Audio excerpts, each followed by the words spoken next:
All right, guys, welcome back to the show. Who we got here today? Hi, my name's Joseph Daoud. I'm from It's Simple Finance. Joey. That's very simple. It's a good name. Thank you. Joe, welcome to the show, man. Thanks, Joe. Thank you for having me. No, man, thanks for coming in. I've been watching what you guys are doing. I'm really, I love your branding. That caught my eye. So whoever's responsible for that, you know. I'm having fun here, just to let you know. I know, I'm trying to figure out what's going on.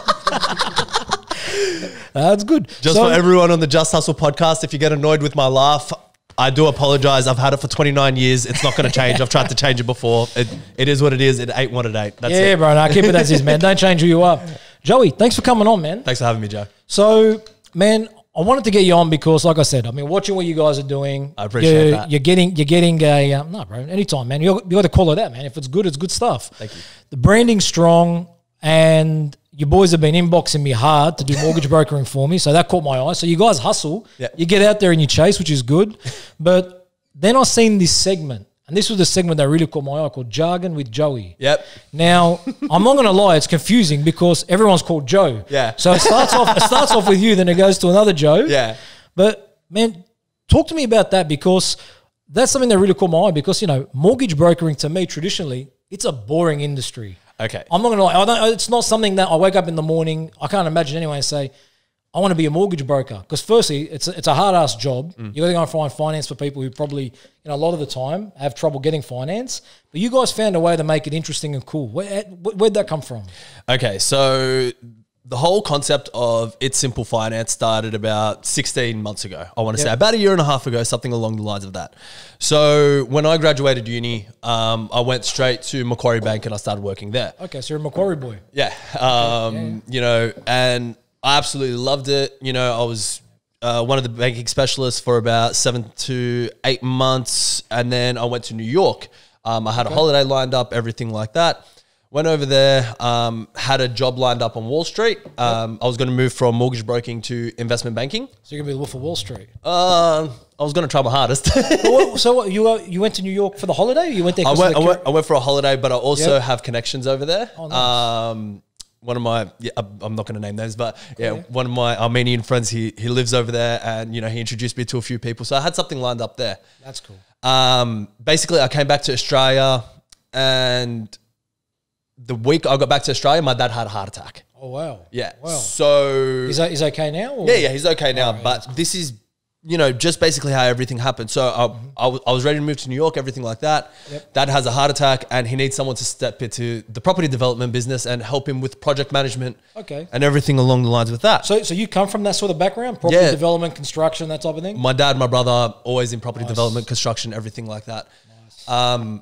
Get back to Australia, you know, I handed my resignation at Macquarie. I'm like, I've got to go take care of my dad, got to go take care of my family business. What were you doing at Macquarie Bank?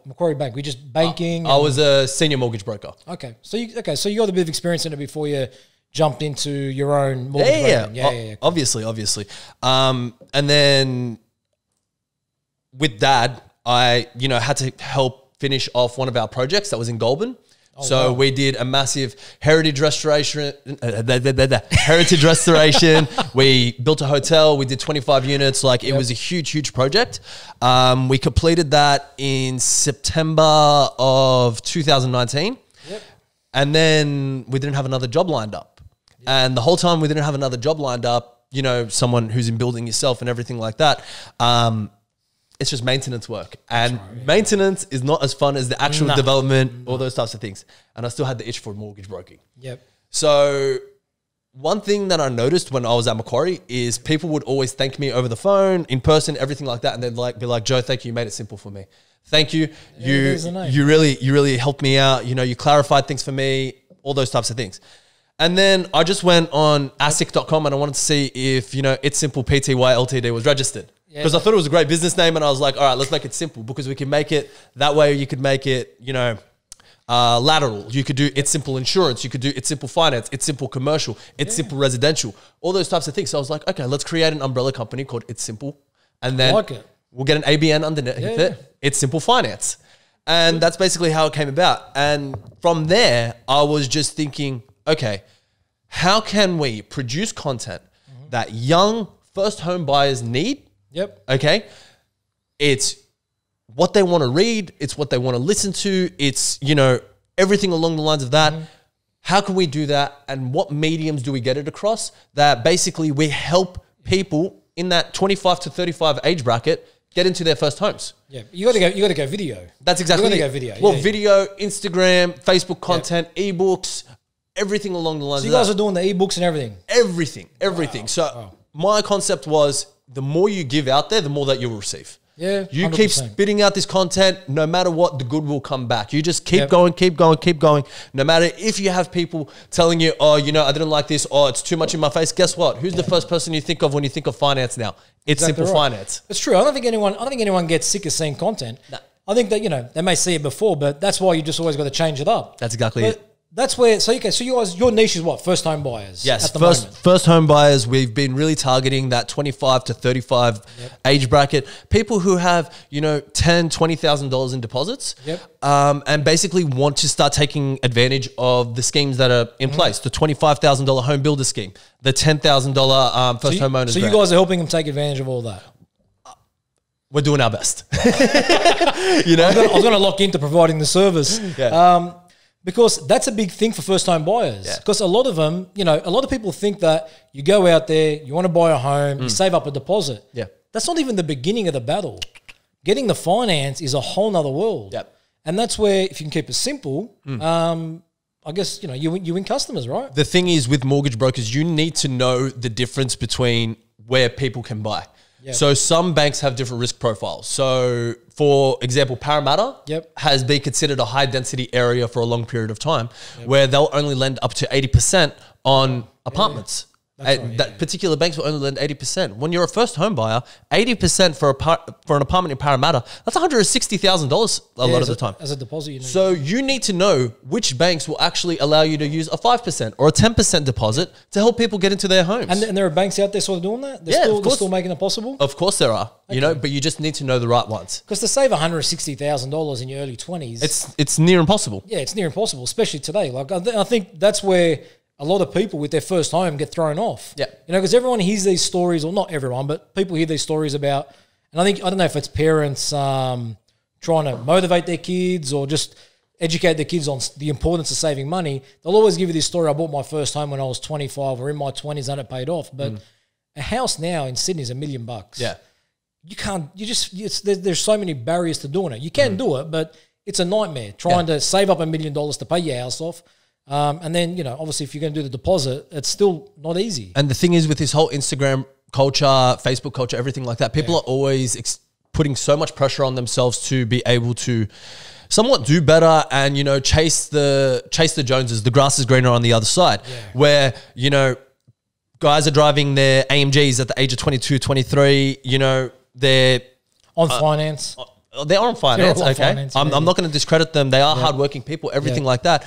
But, you know, they've got their AMGs on finance. They want to have their own place, so they're renting as well. They're paying their $500 a week, or if they've got a roommate, $250 a week. You know, on top of that, they want to go out to these nice restaurants. You know, I see bistecca on people's Instagram feeds every other day or something along the lines of that. So by the end of it, they've got $150 saved to their name.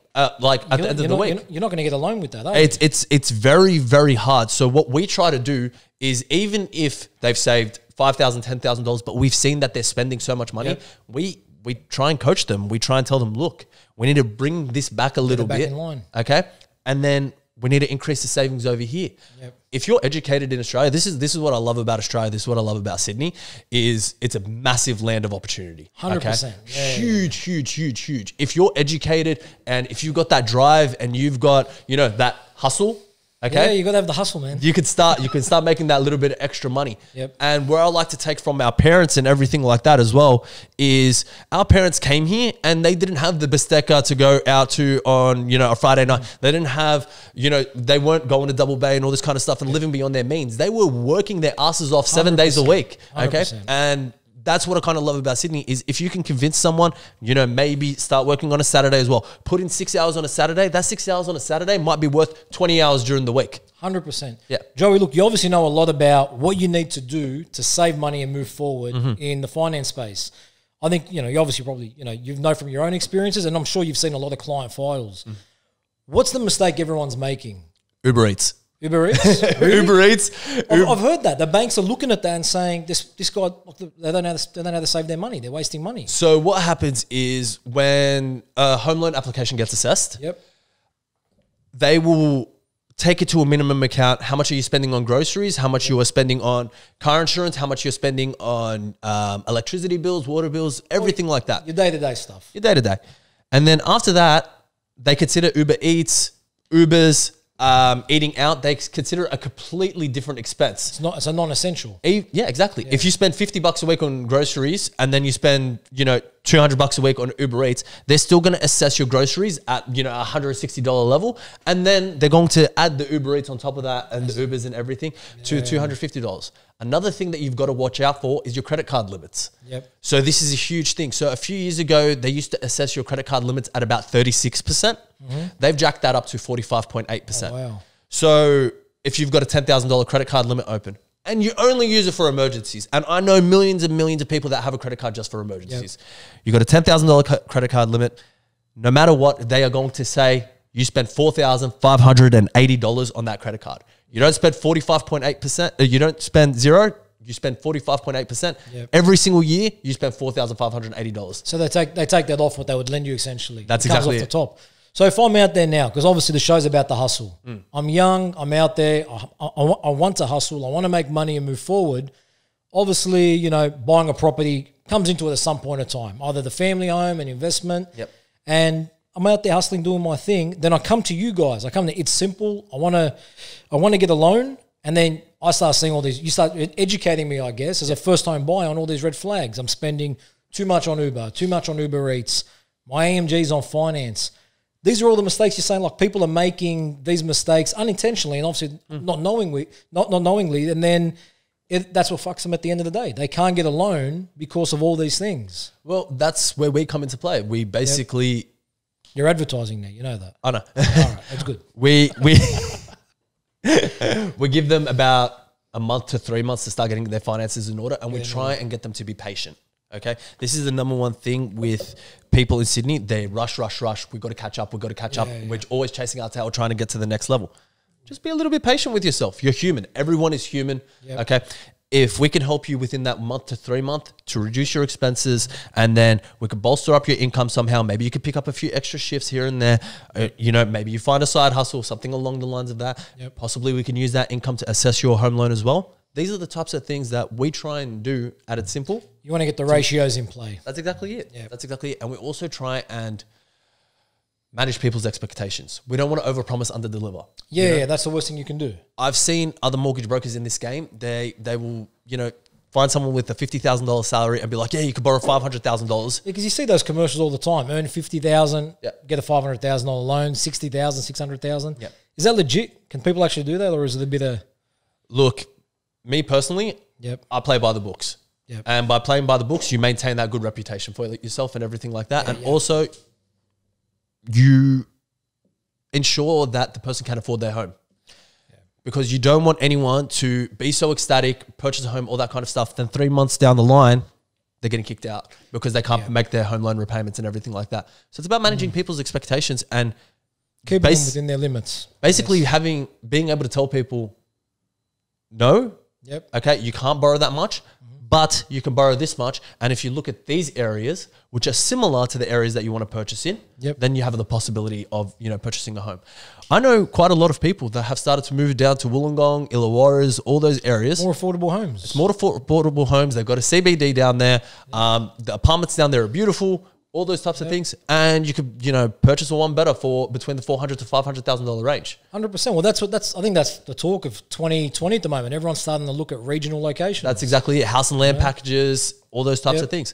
45 minutes outside of Sydney, you're near a train station, everything like that. It's not a bad option. No, it's not. And if you even start considering it as an investment property as well, where you could basically go find yourself something that's worth the $400,000 to $500,000 range, but then you see the rental yield on it is quite high. For example, Villawood at the moment, you can find apartments there for between $520,000 to $580,000 that you have a rental yield of $520 to $580. Yeah. Okay. That's an awesome rental yield for a property like around, that. what, 6%, give or take. That's exactly it. when you have that type of rental yield, you pay down your home loan sooner, and then the possible capital gain that you have on those properties, you can use equity from it, and then you can use that equity to purchase yourself a home down the line. I think that's what everyone's got to start doing. You got to really buy that investment property first, I think. I don't think it's a bad option. You're setting yourself up for the future. I think that's what I sort of find. You buy that investment property first. It might get you into a second or a third. Then you come back for the family home when you're ready to get married and do your type of thing there. Because I always find that the family home becomes a bit of a, I don't know, like an anchor around people when they try to move into investing. Yeah.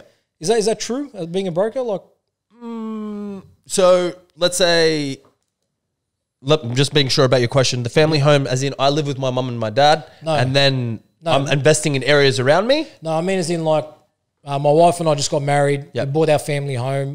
We're now living there, so it's not bringing in a rental yield. But then I want to go and buy a second property later. Does that scenario sort of restrict lending a little bit? It would, of course, because most of your income is going towards something that's not bringing you in any money. Your family home. So where we're seeing options is now rent vesting, where you rent in the area that you want to invest in, or you want to live in, or you invest in the area you want to live in. Or what we're being able to find is, okay, you live in your family home, you're paying off your mortgage and everything like that. We'll start looking at your expenses. We'll see another way to be able to reduce them possibly for you, okay? And then after that, what we're able to provide is we're able to provide a service and find you an investment that will bring you good rental yield. So you guys also help source some property as well? Well, we've got a lot of buyers agents that we work with. Okay. And, our buyers agents also work in Queensland and, they work in Melbourne and everything like that. And you look at areas in Queensland right now and you'll be able to find the property up in Ipswich. Yeah, 300. 300, and that brings you $400 a week in rental yield or something along the lines of that. And with investment properties, people are like, oh, but I want to go visit it and everything like that. Nah. I will tell you something now. Everyone that I know that has an investment property, they have gone and they've seen that property maybe once in 2 years. I don't even think you're allowed in the property anyway once it's tenanted. Exactly. You're not even allowed in there. So exactly. That's true. Yeah, that's everyone. I think, when you're buying property, you got to disconnect the emotion. That's exactly it. It's an investment. It makes sense. It's making me money. That's it. I need to leave it alone after that. That's exactly it. So it's good, man. So we're sort of diving into, some advice that you got just for people listening in on how to get into that first property. Yep. So literally call you and it becomes your headache. That's what I'm gathering. That's my blessing. That's your blessing. Yeah, there you go. I told you, he's advertising. Honestly, no. Okay, so it's good. It's good. Like I was in, property development building. Okay, that's my family background. I had that itch. I want to get back into mortgages. I want to get back into the mortgage game. I love being in the office. Why mortgages? I don't know. I can't tell you. It's some intrinsic value within me that gets me excited in the morning. That's just like, I'm helping this person. Because that's the thing that's blowing my mind away when I look at your business. We gave away the free advice. That advice you just gave away to everyone. You should be charging for that. But man, that's what I'm saying to you. You gave away the free advice, but this is what I keep coming back to. If I could just do another shameless plug, it's Simple Finance. We don't get paid by the customer. We get paid by the banks. That's where our commission comes from. Okay? How was that shameless? Anyway, bro, because I want to come back to your business. Because I'm telling you now, like I'm in property and development daily. Yeah. I work with brokers. Yeah. They're not young guys making this thing cool and fun. It's something where I've always thought of it as a stale industry. You get these people who have been in the game for 20 and 30 years, they come into it and they start looking after your file. And it's like, you can even see they're exhausted. They've been trying to get loans all week long. I don't know, half of them probably get knocked back and the other half get through. You do 30 years of that and you start to get over it a little bit. You went into a space that has been predominantly, I think it's like a dinosaur industry. And this is where I want to get your opinion on it. Because I've got an idea on it and I'm probably completely wrong, but you guys know your market. You came into what I believe is an old market. You've reinvented the wheel a bit. You've made it, I don't know, millennial. It's young, it's fun, catchy name, and you got the, jargon with Joey, and you got all this content you're talking about. Shout out to Joey Khalil for coming up with the concept of jargon with Joey. I know, it's good. I like it. I'm telling you, that's what caught my eye because, like I said, I see brokers all day long. Yeah. But you guys stood out. That's what I really wanted to get you in about that. Is that so? Do you think was it the business plan to go after first home buyers from the start? Yep. Or was that? So it was let's target the audience that relates to us. Okay, because you're young and you're in that first home buyer age group. I'm 29. I'm 29 years old. I'm turning 30 next year. Yep. People want someone that they can relate to. It's true. When they're purchasing a home and someone that will make it interesting for them and basically break it down. A lot of these old and tired people, they're kind of sick of offering that advice. So I'll give you an example. My friend's an accountant, and he was explaining something to me, and he was like, "Oh, how didn't you know that?" I'm like, my world is not your world. This is what I always say to him. My world is not your world. I'm not around, the same type of numbers that you are all day. So I don't understand things. So break it down for me. And he was like, "Oh, I'm sorry." And like, then he broke it down. And then you could see he got enthusiastic and he got excited again. Every single time for me, that's what I guess excites me. It's the fact that I can actually help people, and people that are my age achieve that goal. So, I'll get a phone call from a friend from school who's 26, 27, and they'll be like, "Joe, I'm looking to move into my first home, or, I'm looking to purchase my first investment. How can you help me?" And I understand that my world isn't their world. So when I'm able to teach, it kind of gives me that sort of excitement again, and it gets me, it gets the juices flowing. And I think that's what gets me excited. Yeah, because it is something, like I said, you do need to relate to who you're selling to. That's exactly it. And I think that's where, like, I don't know, because we sell homes to people all day long, and you get a young couple, they get their broker in, and I can see the frustration that a lot of them have with the broker that they're using, because the broker can't relate to them. Yeah, they're not. I think the broker might, the broker's probably had their family, they've moved on, they're that sort of, they're a mature person. When you're in your 20s and you're like you are, you're 29, you can relate. I don't know, can you relate when you get a home for that first home buyer and you can sort of put yourself in their shoes? 100%. And the thing is, like, sorry. That's all right. Cut that out, Adrian. No, I'm joking. You can leave that in there. For me, I've got a large social network. Yep. And, I worked in events for the longest period of time. I've, was a personal trainer for the longest period of time. I finished my uni degree, everything like that. So I've always been around young people. And basically being that figure that people can relate to, that can come to, and everything like that. Yep. It's how you can basically get it across the line for them. Yeah, I guess you put yourself in their shoes, their world, you get it, you feel it. Okay, so what happens as you get older? Do you stop targeting first-time buyers because you're breaking away from that? Never. You keep your team young. There you go. So one of the coolest things that from Macquarie, shout out to my old manager, Nikki Jansen. Thanks, Nikki. We had a young team. Okay. So I was 26 when I started there. Okay. And, I was mature age student and everything like that. So for me, I thought, 26, like, this is a good time to be starting there. I was one of the oldest people in the team. Oh, really? Everyone was younger than me. Everyone was, 19, 20, 21 years old. They were either at uni studying finance and, moving into the property market, everything like that. I noticed working with a younger team, everyone was so energized and just so excited to be alive and just so excited to be there. Like, and, you tell people that you worked in Macquarie, they're like, oh. Yeah, Macquarie's got a high profile. Like, people get excited. That's when you said Macquarie, I put in my head you're on $500,000 a year. I wish. No, but like you said, and because we're all so excited that we're working for Macquarie, we all had each other's backs, and like there was some element of we were all these kids who had just come out of uni, and we just wanted to like compete with each other, but in a friendly way. Yeah, and just bring each other up and everything like that. So I learnt that from my old manager. Keep your team young because they're enthusiastic. Still have your old people in there, obviously. We don't want to discriminate or anything like that. But, me and my business partner, the first person that we hired was Joey Khalil. Joey Khalil's 3 years younger than me. Yep. Okay? The reason why we hired him is because he was young, he was vibrant, he was energetic. So what happens when Joey gets to 35? What do we do with him? We'll put him in the bin recycling. We'll find a new use. No. He's gone. So it's good. So you've actually thought about that long term. Yeah, you've got to keep that team young because that's your market, that first home buyers market. So how did you sort of like, obviously, you're at Macquarie, you said your family's in property. I really want to get into the nitty gritty about, when you went to start this business from the ground up. Was this your first business you started sort of for yourself? No, I was a personal trainer when I was much younger. So I had a business. It was called Body Warehouse. Yep. It's a cool name. Yeah, it was kind of it's kind of how it all started and how I learnt about branding and imaging and everything like that. Yep.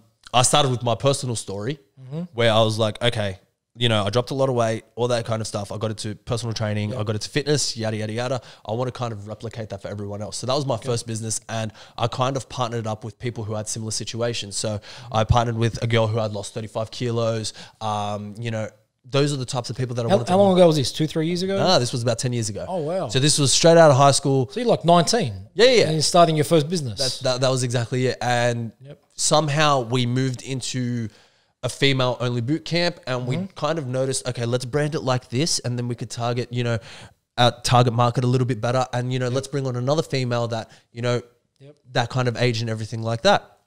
And then I took from that experience when I moved it to It's Simple, you know, went through my uni, all that kind of stuff. And I was like, okay, how are we going to brand this in a way that appeals to the younger people? How are we going to target them and everything like that? So the first thing that we did, obviously, is I wanted the color blue. I wanted those comforty colors. Why blue? I know the answer, but for people who don't know, why blue? It's just a calming effect. Yeah, it's just got, that nice. Oh, you know, I'm looking at it. I feel like I'm at home when I look at that blue. Because Twitter's blue, LinkedIn's blue, Facebook's blue. Everyone runs with blue because it's right. It's got that calming effect. You just kind of look at it and it calms you down. And we started with a Squarespace, you know, website and everything like that. So you started like as every small business starts. Yes. You're running. I don't know the story. I don't know the answer, but like you're running on as if you're running on your last dollar. You're starting from the ground up. Man, I can't. That's a hard hitting question. It's a hard hitting question because I've been there about 5,000 times in my whole life. I've always started on my last dollar. Yeah. So you start and you're just like, okay, stuff it. I'm going to find a way to do this. Exactly. I am going to figure out a way to make my business work. And we started with the Squarespace. We noticed that wasn't working. Okay, let's get a WordPress website. We had to send out 1,000,001, you know, get 1,000,001 different quotes in. I had some guy try to charge me $18,500 for my website. I was like, all right, no, like, thank you, but no. And then we ended up finding someone that did it for $2,500. Reasonable price, yeah. Bro, $18,500 to $2,500, huge difference. So you have to keep shopping. We ended up getting that website. We were asking people. I would constantly ask people, what do you think? And if people gave me the constructive criticism of, you know, oh, you know, I don't like this feature, or it looks a little bit blocky here, I'll take it. Like, you don't take these things to offense. You listen to your audience. You're like, oh, you hate that? All right, boom, let's change it. You have to. And you can't have that emotion of, oh, but I like it. No. Listen to your audience and be like, bang, bang, bang, change it. And you got to keep shifting and all those types of things. Even now, I'm spending, you know, X amount of dollars on my website again because I don't like it, and I know that we can be better. You got to keep pivoting. That's exactly it. You got to take those learnings in, pivot, move forward. You don't. It's like the actual saying is true. You take 2 steps forward, 1 step backwards. 2 steps forward, 1 step backwards. So, and that was earlier this year. You started. It's Simple. So, in a year, you've rebuilt the website 2 or 3 times. Oh, 100%. And you just keep trying to get it right. Yeah. Not only that, and we noticed the website really wasn't working when COVID hit and everyone was in lockdown. You can't go see real estate agents because you can't book those appointments. You can't, you know, go do open homes because only X amount of people are allowed there. So this whole COVID thing affected the first home buyers market, didn't it? 100%. And I don't think it affected on the pricing side of things because I don't think pricing changed too much on homes. No. It was just consumer confidence. Not only that, the banks did actually reduce their risk profile. So instead of like we were seeing rental yield previously, you could use 75% of that rental yield to service a loan. What are they at now? Well, it dropped down to 60, but now it's gone back up. Okay, it's gone back up to what, 70s? 75%. Well, most banks have come back up. Some banks are still a little bit risk averse. But we saw that, you know, drop down to 60%. We saw certain incomes drop down to 60%. For example, if you were a car salesperson and you were on 100K a year, previously we could assess that at 80% of your income with certain banks. And so we'd assess it at $80,000 because with commissions, you never know, it goes up. Yeah, that's right. It goes up. Okay. Some of the banks... No one was buying cars this year. Yeah, but some of the banks dropped that down to 60%. So we saw people that were earning 100 grand a year only able to use $60,000 of their income to be able to purchase a property and all those types of things. Where we saw a massive influx, however, was people in Australia who had cash reserves, had cash saved up, had lines of credit from previous years and everything like that, wanting to purchase a property for their kids or purchase something for their wife or something along the lines of that. That's where we started to see the expansion. And because people couldn't travel overseas and they couldn't travel, interstate, they started spending a lot more money in New South Wales. 68 billion was left in the country this year because I couldn't leave for travel. That's exactly it. A lot of money. Australia actually experienced inflation. Yeah. In the last quarter, they had a 1.6% of inflation. Now, for people at home that don't know what that means our dollar went up 1.6%. That means something that cost like $5 last year cost $5.06 this year. Yeah. That's kind of what happened in the last quarter, which is pretty insane to think about. Yeah. No, I think as a country, we've handled COVID really well. We're lucky. I always call Australia the lucky country. Number one, our winters aren't that cold compared to the rest of the world. Number two, we're isolated and it's a massive advantage to us. A lot of people see it as a disadvantage, but look at COVID, man. Like, yeah, I think we're like America had 120,000 cases today. That's right. Yeah, we had 10,000 cases in total or something. Yeah, I think like this week was like zero for all of Victoria for the first time in months. We had 2 days of zero locally transmitted cases in Australia, which is insane. It's crazy. Yeah, it's crazy. It's crazy. Yeah, so, I really called COVID the time of the innovators. We saw who was able to take a step back, reassess their business, and think, okay, let's do this different. Let's do this a little bit different. Did the banks treat those innovators any differently? I know they normally get hammered pretty hard.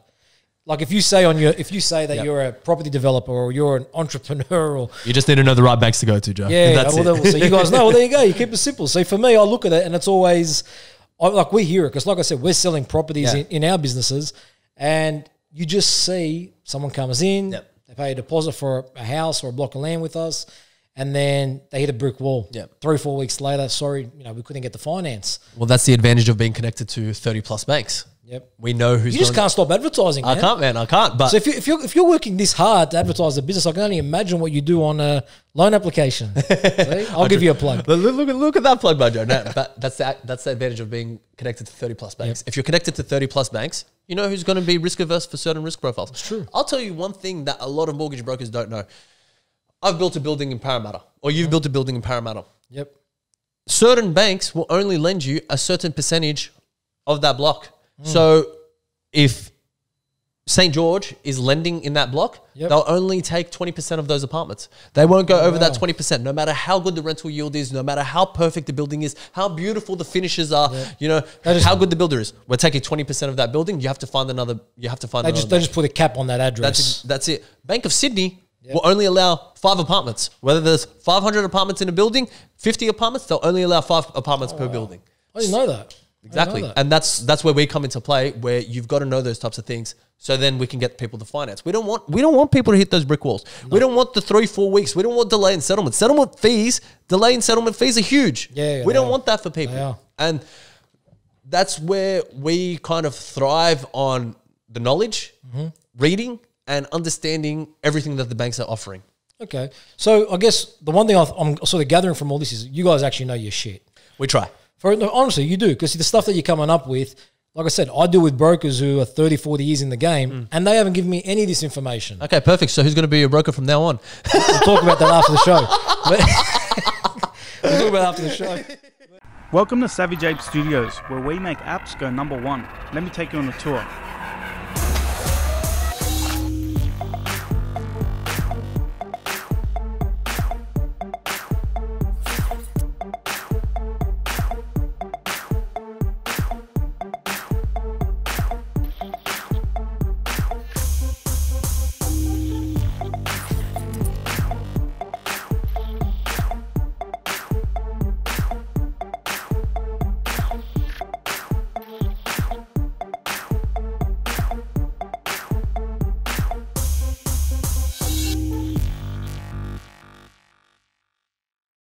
But that's what I'm saying. Yeah, it's good. So this is the info that you need. This is the info that I think first home buyers want to know. They want to know this stuff. Yeah. So you guys are giving that out, and I guess that's what I want to tap into. Where did you learn to come up with all this stuff? Where obviously Macquarie was a big thing for you. You said you learned a lot from Macquarie, but I think Macquarie weren't playing in that first home market space, were they? They do, but where I learned to do it was I just came up with it. Okay. I was just sitting there and I was like, okay, how can we? Because when you launch a new business, the business doesn't come, especially when it comes to mortgages. You have to differentiate yourself from the rest of the market, and you have to kind of understand where you can make your point of difference. Yeah. And where we found our point of difference was giving out content constantly to our first home buyers, letting them know that, okay, here's a 7-step guide to purchasing your first home. getting your first loan. Here's your first home buyer's guide. Home builder scheme. This is everything that you need to know about it. So you're actually, so this is the thing, and I was going to actually touch on this. You're making all the content that theoretically a traditional, and I'm going to say traditional is the wrong word. If I bought a, I don't know, Yellow Brick Road franchise or Rams franchise, whatever it is. Great businesses. You obviously, they are. They're good. But they give you a lot of content as the franchisee, but you pay a fee for that content to get that and obviously win business. Yep. You're not part of a franchise. It's your own brand. Yep. You're building all this content out and giving that content out for free. Yep. This is essentially a business at some point in time. You could turn into a franchise model. Oh, I would love to, but you know, one thing at a time. I'm looking at my 12-month goals, my 2-year goals, my 5-year goals, everything like that. At the moment, all I'm trying to do is make finance simple for people. That's it. You've been trained very well. You've been trained very well. He's got the right answer for everything. Okay, so obviously you got your business plan. Yeah. Your 12, your 2, your 3, 4, 5-year plan. Where'd you come up? Where'd you learn all this? Because this is the thing I really want to get across on the show.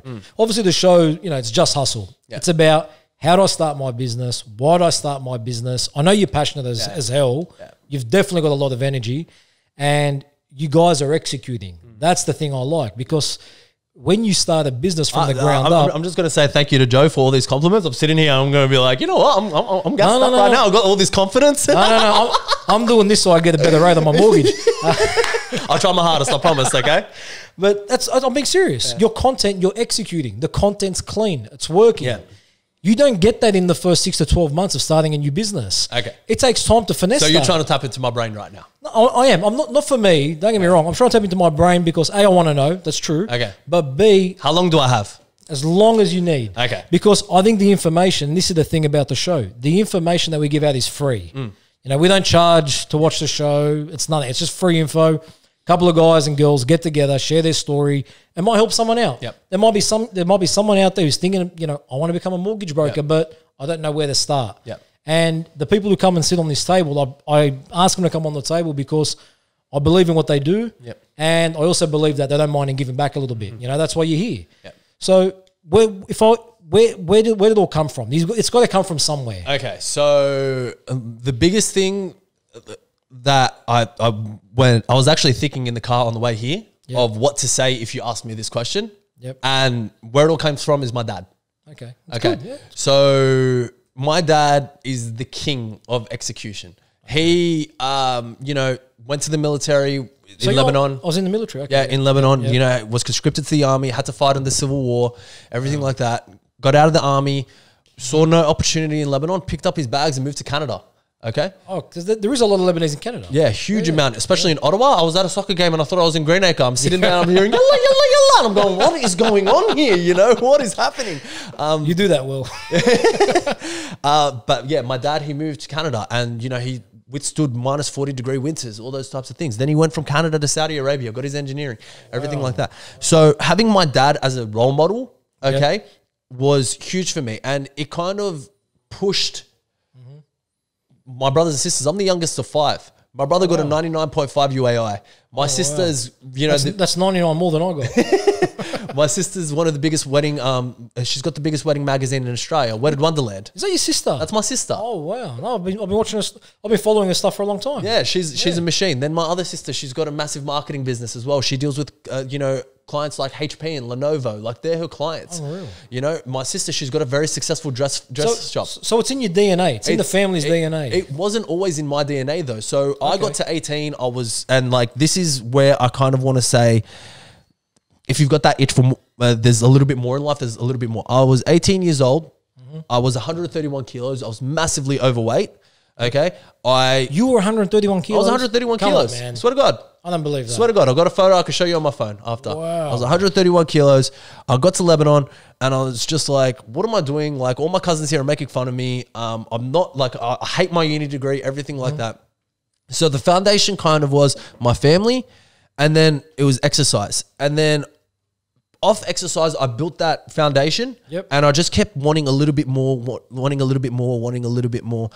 And I had this certain itch in the back of my head, and I had to ignore so many people that were just like, oh, you've lost too much weight. Oh, you don't look the same as you do before, and all this kind of stuff. You're healthier. You're healthier. I'm sure you felt better. And imagine you drop 51 kilos, and then people are saying to you, no, you're too skinny and now. I'm trying to drop 1 and I can't do it. But like, you see what I mean? And like, and you have people around you say, nah, don't worry, eat this, eat that. You kind of have to have this sick, twisted, you know, dedication of, no, you know what, I'm going to do this and I'm going to succeed in doing that. And then after I dropped all that weight, you know, good on you, man. That's a big achievement, bro. Thanks, brother. People don't actually realize it's not easy. It's not, but once you get that momentum, so like momentum is key and proximity is power. These are the two things that I always try and tell people. That should be. You should put that like as a thing on your story, man. That should be a caption. I like that. Like being close to certain things, that will give you a little bit more extra juice. So after I did that, I was like, you know what? If I can do that, I can go back to uni. Okay, I went back to uni, and as a mature age student, I'm 23 years old, 23, 24 years old. I did that. No, but did that. a lot of people don't realize how hard it is. It is not easy. It's not an easy thing to go back to uni at that age. It's actually psychologically. It plays with your head a bit. Bro, you got all these 18-year-olds saying, oh, I want to go to Ivy on the weekend. And you're just kind of sitting there and you're like... My knees hurt. They're starting to hurt and stuff. So it was... having good teachers around you as well is huge. I had 2 of the best economic lecturers in Sydney teaching me at one time. So it's surrounding yourself with the right role models who are going to nurture you and not take away from you. How important is your circle to doing what you need to do? Huge. You just need to cut all that negativity out. Anyone brings it, it's got to go. Man, you will always come across people in your life that, I don't want to say jealous. Jealous is a strong word. I want to say they'll look at you a little bit differently because your world isn't their world. That's okay? Right, If you're not falling in line with their narrative, you're a little bit of an outlier. And because you're an outlier, they'll look at you differently. Okay? So, you know, having that jealous kind of bone, I don't think people are necessary. I don't think it's actually jealousy. I just think it's a little, you've got a different narrative to that. I think you're right. And I think it's important that you touch on that. Because I don't believe in the jealousy thing either. Yeah. I think just people have situations that they wish they weren't in. Exactly. You know what it is? So it's very important that... You know, I'll give you an example. I'm 29 and I'm not married. And I've got a lot of friends who are married. They've got their kids and all that kind of stuff. I've got 11 nieces and nephews and I love every single one of them, okay?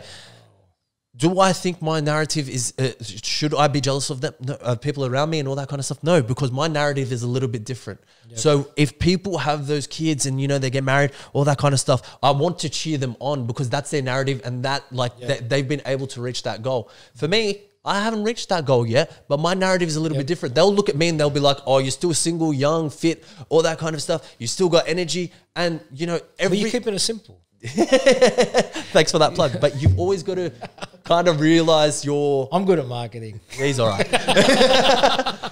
Your narrative is a little bit different to everyone else's. So you've got to keep your circle around you that 100%. Make sure that people are wanting for you and they have similar goals to you. Yeah. One of my best mates, you know, we decided we wanted to start another side business together. Okay. And because we're so similarly aligned, but we're so good at different things, we've split the business up and we've gone, okay, you take care of the events side of it and I'll handle the content side of it and we'll put that together and we'll see what we can do. Yeah, you got to give it a run. That's exactly it. You need that positivity around you. That's exactly it. Because there is a lot of negativity out there. Yeah, there is. But it's not negativity. Like the one thing I want to say, it's not negativity because of jealousy. It's negativity because the narratives are different. 100%. Yeah, 100%. That's it. So people out there they're not bad people. No, I don't think they are. Look, I think people are generally good. Yeah. I just think people get into situations that, like I said, they just wish they weren't in. That's exactly it. They wish that they had a little bit more money to make life a little bit easier, or they wish that they're a little bit healthier or had more time. Like even for me, like I see some of my mates with their kids. I've got 2 kids.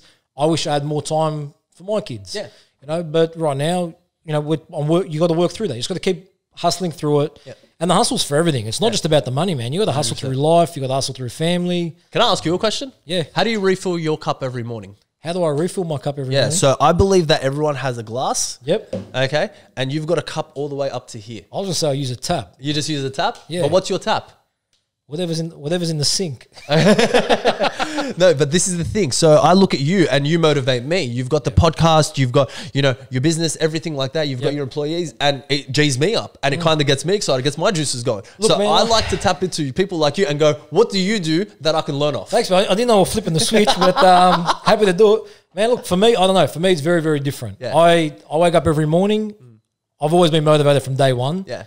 For me, my motivation was very different.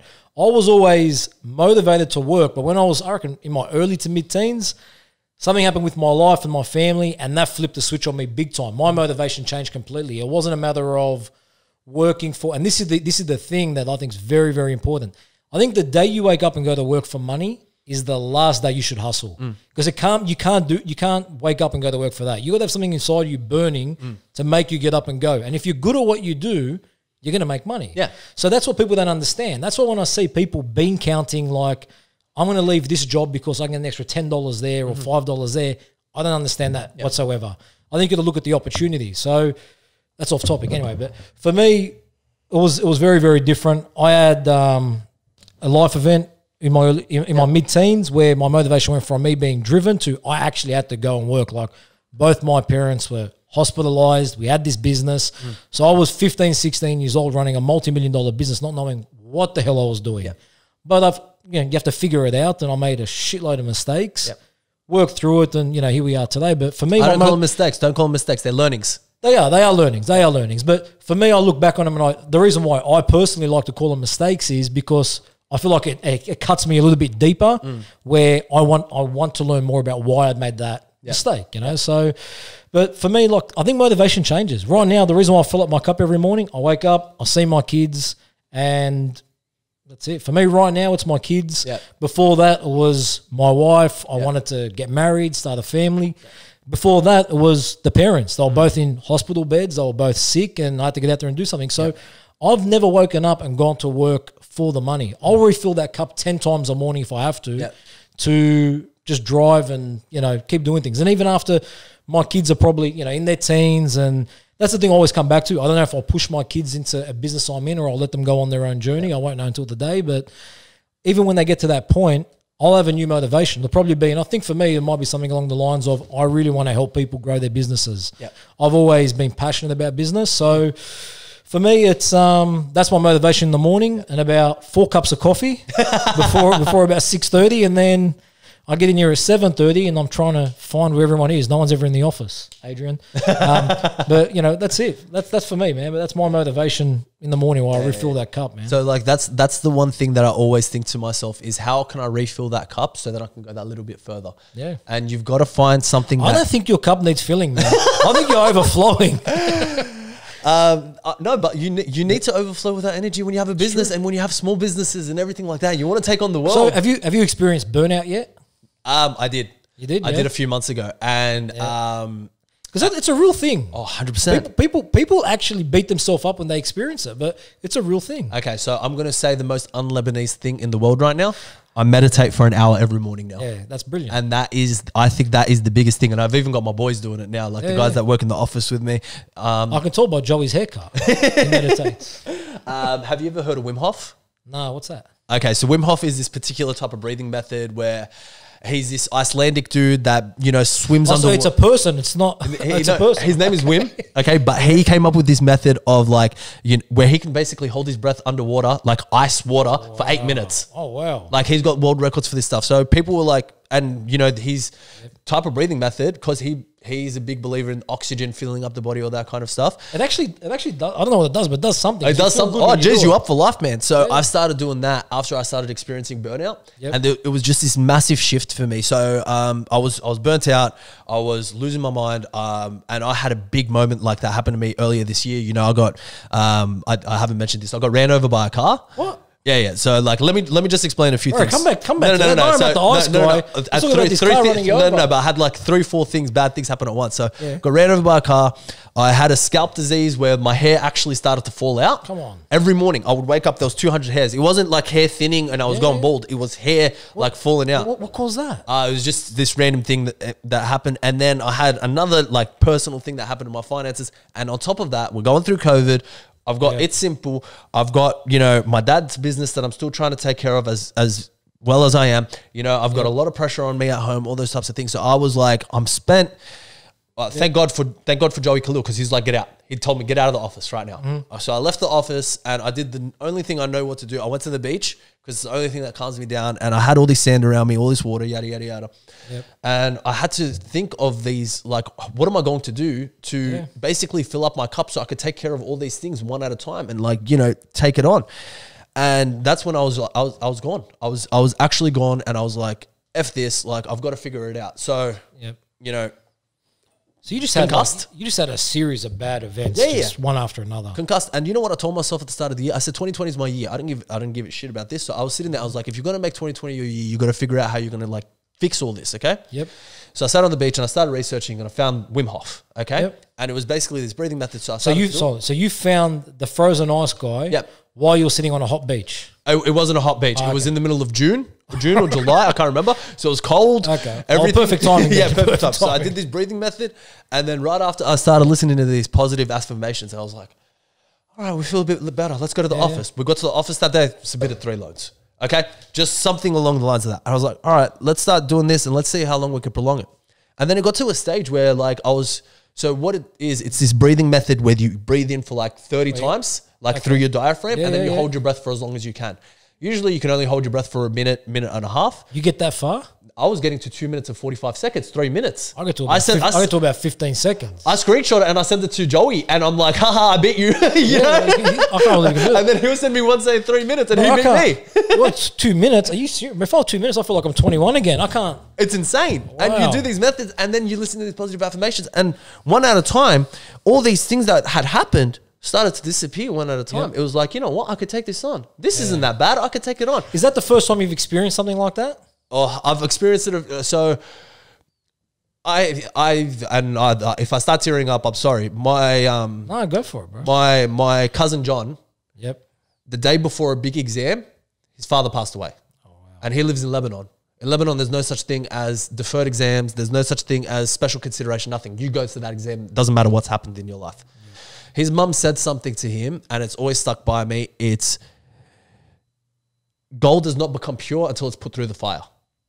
Okay? Yeah. So every single time something like that happens, I kind of remember, if John can go to the exam the next day, ace it, get like a 91, you know, he's earning $200,000 a year now or something along. Oh, actually, I'm not supposed to reveal that. He's earning X amount of dollars per year now, like working in like Dubai and all that kind of stuff. You know, we can't cut that out. You just, this guy's about to get audited. I don't know if he earns that much, but he earns good money. Like he's about to get audited by the Lebanese military. He earns X amount of dollars per year, all that type of stuff. If he didn't go sit that exam, if he didn't have that belief of, you know what, like, I understand, but God is putting me through this for a reason, okay, he wouldn't be where he is. And every single time something like that happens, and I always try and tell people, if something bad's happening to you, that's God putting you through the fire to make you more pure, okay? And you either rise above it or you sink from it. And I'm always trying to find that way to rise above those certain situations. Okay. So I said to myself, 2020 is going to be my year. And, you know, turn it around. it was only a few months ago that like shit was hitting the fan, and I turned that stuff around. Man, it has been a massive year, bro. Like, it's not normal. Oh, this year's taken 10 years. Yeah. I think no one can wait for this thing to finish and get going. But the burnout thing is something I really want to touch on, because you're the first person I've actually, I reckon the first person who's actually opened up on it, because it is something that everyone keeps very, very private. You know, and a lot of young people, because, you know, let's face it, the show mainly attracts, you know, a younger crowd. A lot of young people that listen into this who are out there hustling haven't experienced burnout yet, and the ones that have don't know how to deal with it. You know, I know, because, you know, I experienced it. It's filling up the cup again. There you go. Bro, I experienced it very, very bad when I was younger, and I didn't have any support. And not because everyone turned their back or anything. It was back then, you didn't really know what it was. Now it's a bit more mainstream. You hear about it. You get a bit of help with it. Back then, this was just, it was like in your head, you think something's wrong with you. So for someone on the show now, like listening in, and they might be experiencing it. Or is there a warning that you would give them when it does confront them? Because There's a few things you need in burnout. Number one, you need to have good employees or good people that work around you to pick up the slack, because you will go through burnout and you're going to get smashed. You are going to get smashed. You are going to hit a wall, and you need people to pick you up. You need good friends. Yeah, okay. You need someone that you can call up. Shout out to Peter Madani. Okay. You need someone you can call up and be like, I'm going through a hard time. We need to go for a drive. I need to have a chat. Your foundation is your family. Okay. Keep whatever family you have, try and keep them around you. Okay. Not a lot of people have these big Lebanese families where they've got 5 brothers and sisters they could turn to, everything like that. Okay. But if you've got, you know, a stepbrother or a cousin or something like that, someone you could turn to, call them up. Okay. Make sure they're around you to just give you that support system and your health. Okay. Make sure you're healthy first. Always exercise, because exercise is the biggest thing. It releases the endorphins, all these happy juices. Most psychologists have come out and said, you're better off exercising an hour a day than taking any of these antidepressants. Okay, 100%. Don't quote me on that. I don't want to get anyone in trouble or nothing like that. Those antidepressants, and I'm happy to call it out, man, because when I went through burnout, like the way I did, that's a whole nother episode from that. The first thing, I went to the doctor and I said, listen, man, I said, something's not right. I don't feel myself. First thing he gave me was this packet of antidepressants. You go to a doctor thinking, I'm at a doctor, I'm going to take They're going to know what they're doing. They know what they're doing. I went home, took the tablet. 30 minutes later, I'm bouncing around, but inside, I know I'm not feeling any better. That's exactly it. Looked at the packet, and this is the thing I got to say to everyone, research what they're giving you. 100%. I jumped on Google, the information's there, it's free, had a look at it, and I said, man, I don't want to be taking this stuff. I don't want this stuff in my body. I went back to the doctor, actually gave it back, and I said, look, thanks for the help. I go, bro, you need to think twice before you give this out to people. 100%. So you're better off exercising. To release those endorphins, and they're a natural remedy, and it's a better way. And plus, you feel good, you look better. You're just like, all right, cracker, I look mad. 100%. Okay, and that gives you a little bit of a confidence boost as well. So, you know, just those 4 things, and maybe there's things I've forgotten, everything like that. But when you experience that burnout, take a day off. Have people around you that'll support you. It's true. Okay, contact a friend that's you know that you can trust, that you can turn to, that's going to support you, everything like that. Okay, this is the 5th thing. Probably stay away from alcohol and like all that kind of stuff. Toxins. I don't drink often. I didn't drink probably for a year or 2. Between but now you're 2017 and 18. Yeah, bro. No. But like, you know, drinking only has certain types of things. I think everything in moderation. Yeah, exactly. I'm not. Last night I went out and you know I went to a nice restaurant. I had a couple of drinks. So you're drunk. Yeah, Hamid. Yalla, get that out. But that's the thing. So just stay away from that. Make sure you got a good family, and you know, jump on a cross trainer for 30 minutes. 100%. You don't understand like what that does to your brain. And then just try and, you know, I always like water and I always like sand, and this is coming back to the color blue, all that type of stuff. Just that fresh ocean air. Maybe take a drive to Cronulla, Bondi, Brighton, something along the line of that, and experience that. I learned something about that today. It's called earthing. Oh, really? Yeah, it's called earthing. You put it's called earthing. You put your feet in the sand and you get in touch with nature. I was actually going to buy a sand pit for myself to keep under my desk. Okay, I'm not kidding you. Like, you can ask. Is it legit? I was going to buy a sand pit? I was going to buy a sand pit, keep it under my desk. So anytime I ever felt stressed, I was going to dip my feet in the sand. Okay, and just kind of chill there and all that kind of stuff. Coming back to how brilliant I am at marketing, that's a good thing for you to give people when you give them their new home. Give them a little wooden box full of sand, and they can put it in their lounge room. Okay, so they can put their feet in it while they're kicking back watching TV. We actually came up with an idea of what we're going to start giving to people whenever they settle their loan. We actually came up with It's Simple pajamas. There you go. Okay, so they're these It's Simple t-shirts. Okay, and basically everyone likes a nice, comfortable t-shirt to wear to bed. They're They're the bigger oversized ones, and they're perfect to sleep in. Just give them a onesie. Give them a onesie. I think I don't know where to get them custom printed, but we'll look into that. We'll look into it. Yeah. Joey, loved having you on the show, man. Thanks so much. I feel like I can talk to you all day, man. But do you want to? Like, we'll cut this off. We'll cut this off, and we'll go hang out. We'll go get a coffee. I think we're going to have a coffee, and then we'll come back on another one. We're going to refill. Thank you, Joey. Thank you so much. Man. Thank you. Gotcha. Thank you, everyone.